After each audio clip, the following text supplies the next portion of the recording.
tell you a bit about how you get access to National Center resources. I'm going to be a little bit NCCAT centric, and if that doesn't mean anything to you, wait a minute, and I'll tell you about our acronyms. I'm going to tell you a bit about the National Center resources and training that we do here and how you can make use of them. Sorry. My name is Christina Zimanyi. By the way, I didn't introduce myself. Yes. Yes, I can. Thank you. My name is Christina Zimanyi. I'm a scientist here, and the other title I have is training liaison. So I work with people who come here specifically for our embedded training, which you'll hear more about in just a second. But quickly, you're at the Simons Electron Microscopy Center, which is part of the New York Structural Biology Center. We like our acronyms. So SEMC contains multiple centers, right? We have a lot of activities going on here that I think you may have heard about from Ed already. I'm going to focus on two specifically. These are the two national centers. We have NCCAT and NC2, and I'll focus a bit more on NCCAT in this case. So NCCAT and NC2 are NIH-funded resources, and our aim is to broaden access to high-resolution cryoEM and cryoET for biomedical research, and also to cultivate a skilled workforce through the development and implementation of training materials. Right, so here you are in Manhattan. We have a lot of cool instruments that you saw, but the other really key thing we have that makes us successful are awesome people who are experts who can help with this training component. And so I was trained as an enzymologist, so I think about what we do on a reaction coordinate, right? So if you're trying to get a structure, structural biology is very hard. I like to think of NCCAT and NC2 as a catalyst, right? We're just trying to lower those barriers. And I like my analogy because I think, you know, we make it easier to get instrumentation, and we provide expertise. There are still local energy minima in this process of getting to a structure. So, you know, we don't make it completely perfect, but hopefully expertise, and especially in the form of workshops, help to get you out of those local energy minima down to the structural information you're looking for. All right, thank you for enjoying my nerdy analogy. All right, so we are not the only NIH-funded resource in the country. You have a lot of other options. So there are 3 centers focused on sort of SPA applications to cryoEM. There's us here in New York City. There's the Pacific Northwest cryoEM Center in Portland, and there's the Stanford SLAC cryoEM Center. We're all independent, but similar. Like, we're all friends, and we all have similar resources, but we are run independently. But you can make use of all of the resources the same. Using one doesn't limit your ability to access the other. There's also the cryoET network, which is set up a little bit differently. They have a main hub in Wisconsin-Madison, and then 3 spoke sites that focus more on sample prep for tomography. And those sites are at Stanford, at CU Boulder, and then here at NYSBC. So there's those resources for instrumentation and training. There's also a lot of curriculum development that was also funded through the NIH program. All of this is freely available. There's 2 other resources I put here. If your research is cancer related, you can get access to microscope time at NCI. There's a facility there, and there is now also a facility at in Tallahassee in Florida, the Southeastern Center for Microscopy of Macromolecular Machines. SECM, not SEMC. We love our acronyms, but they're another resource for the Southeast area, so worth checking out. So it's a lot of resources. We tried to make it easier to navigate because we are all independent, but cryoemcenters.org is a website we made that can be sort of like one-stop shopping, but that's just going to link you out to the individual centers. But we hope that's helpful. All right, so now I'm going to talk about NCCAT specifically. We have 5 avenues of access.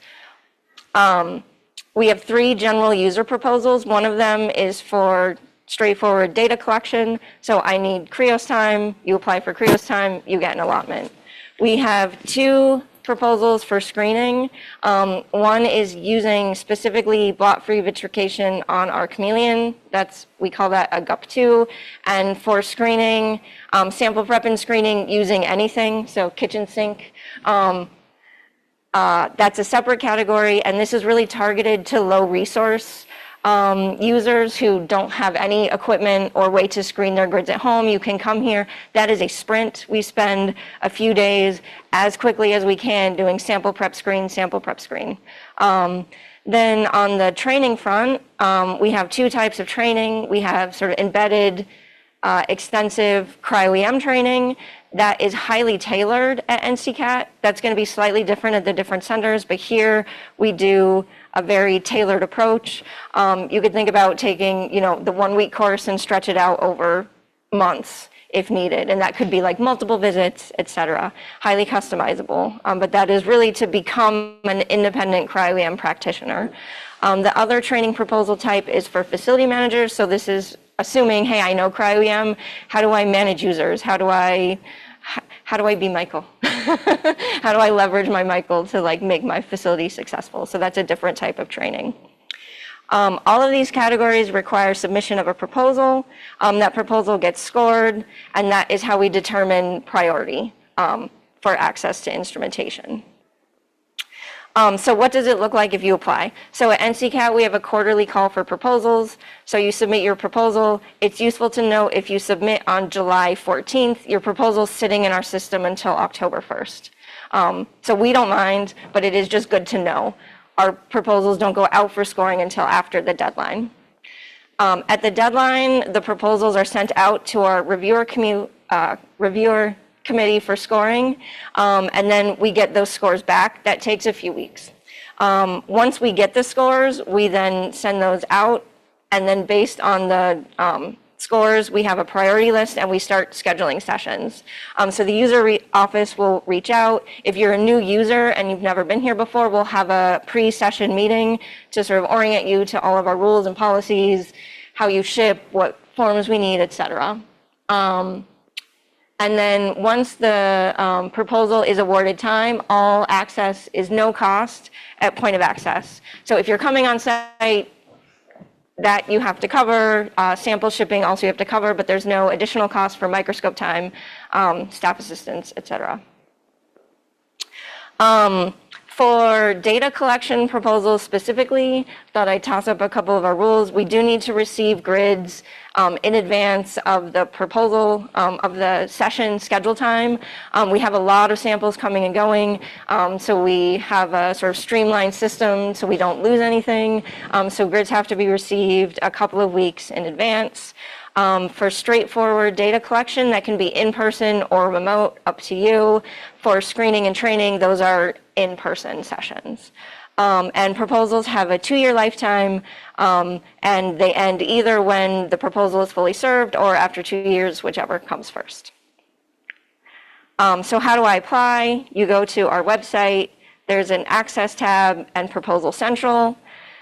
Then I'll point out two things. There are sort of buttons for each of the proposals, but on the left, we have some instructions and FAQs. The website's not always super easy to navigate. So in this proposal section, there are sort of additional instructions and helpful things there. And then this is what the application looks like. This is really tiny, but it's a web form. We get, your demographic information. The proposal are these boxes you can cut and paste to, and it says up here, be concise. Everything should fit on 2 pages. So you can imagine you might type this proposal out and then cut and paste it into these fields. But it should be short. Keep in mind, we have a review panel who are volunteering their time to review these. Imagine you're reading something, be concise, be specific, make it easy for the reviewers to give you a great score so you get your time faster. So you put all of the information into the form and click submit, and that's essentially it. Our form is standardized across the centers. So the application portal may be different, but these fields will be the same for all centers. You're welcome to copy paste each one, but when you do that, if you say, I absolutely want to go to NCCAT because you guys are obviously the best center, change the center name if you're submitting to multiple centers. We notice. It happens. All right, so that's it for applications, and I'm going to quickly talk about training real quick, and you guys can ask questions like during lunch. I don't want to keep us any longer than we need, but I wanted to point out a couple other training resources we have available. So one, I'm going to make a shameless plug for a webinar. Has anyone heard of this before? Has anyone been to our webinar?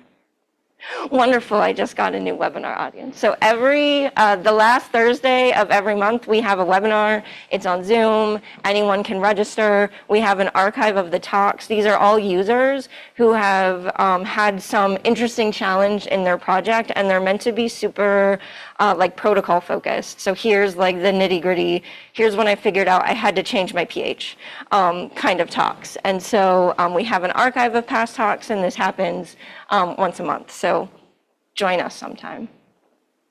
Another thing we've developed along with the other centers are cryoEM merit badges. Has anyone heard of a cryoEM merit badge before? A couple people, yay, okay. So we aren't awarding any badges in our course because we're a little too condensed, and you'll see why. But this is sort of a system that we developed with the other centers, and it's a proficiency certification, cross-honored at all of the centers, inspired by scouting badges, as should be obvious.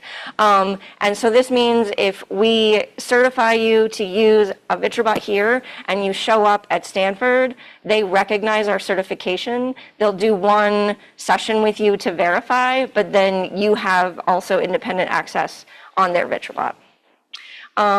So this sort of standardized training across the national centers. So again, on this website, we have the merit badge pages. All of this material is openly available, and this is our current lineup of badges. Again, they're specific for a piece of instrumentation rather than sort of a theoretical framework.